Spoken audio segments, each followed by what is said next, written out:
नमस्कार मित्रांनो, कोकणकर भटक्याच्या नवीन व्हिडिओमध्ये तुमचं सर्वांचं स्वागत करतो मी. आज आपण एका नवीन ठिकाणी भटकंतीसाठी चाललो आहे. बघा ते नवीन ठिकाण कसं आहे. जर तुम्हाला जायचं असेल तर तुम्हाला मी पुढे गेल्यावरती ते सांगेन. व्हिडिओच्या शेवटला मी सांगेन, आता नाही, शेवटला मी सांगेन. त्या ठिकाणी जात असतानाचे छोटे छोटे ब्लॉग किंवा तिकडे जाण्याचे मार्ग किंवा काही अजून काय असेल ते मी तुम्हाला सर्व सांगण्यात येईल या व्हिडिओमध्ये. तुम्ही हा व्हिडिओ नक्की बघा. चला चालू करूया आपण हा व्हिडिओ.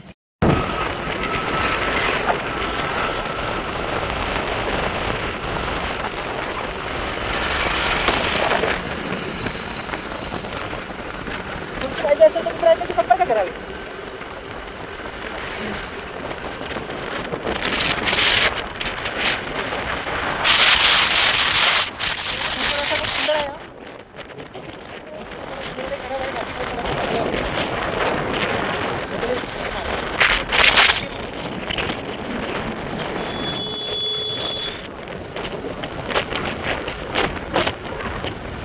गावातले रस्ते असले जरा चौकश आहे. गाववाले बघत नाही देतात.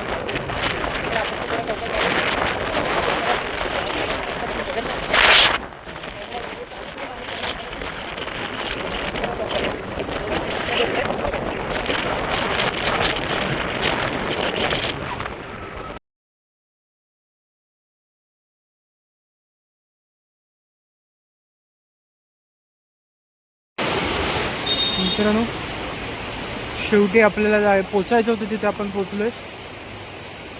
खूप मोठा प्रवास झाला आहे हा.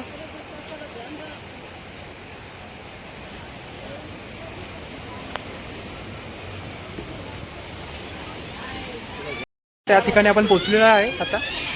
हे बघा, तुम्हाला दाखवतो.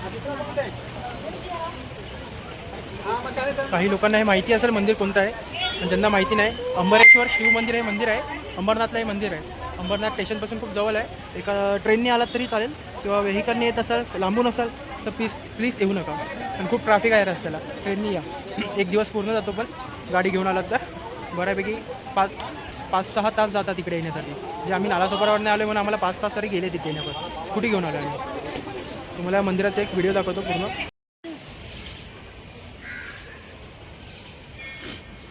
ह्या मंदिराच्या परिसरात मध्ये एक तलाव आहे. त्या तलावामध्ये बघा हे सुंदर असे कासव आहेत आणि खूप आहे ते.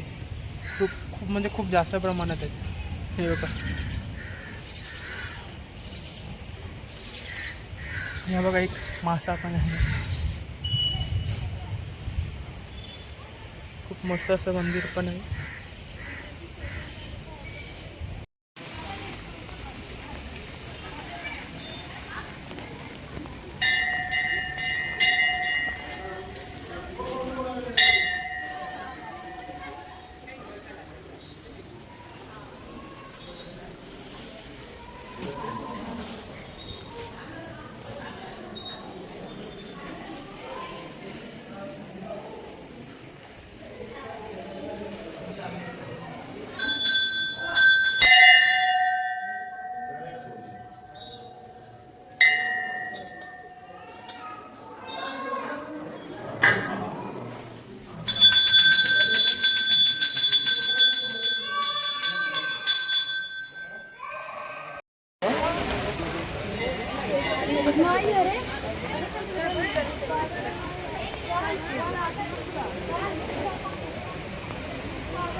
मित्रांनो, तुम्हाला श्री अंबरेश्वर मंदिर आवडलं असेल तर तुम्ही या ठिकाणी नक्की भेट द्या.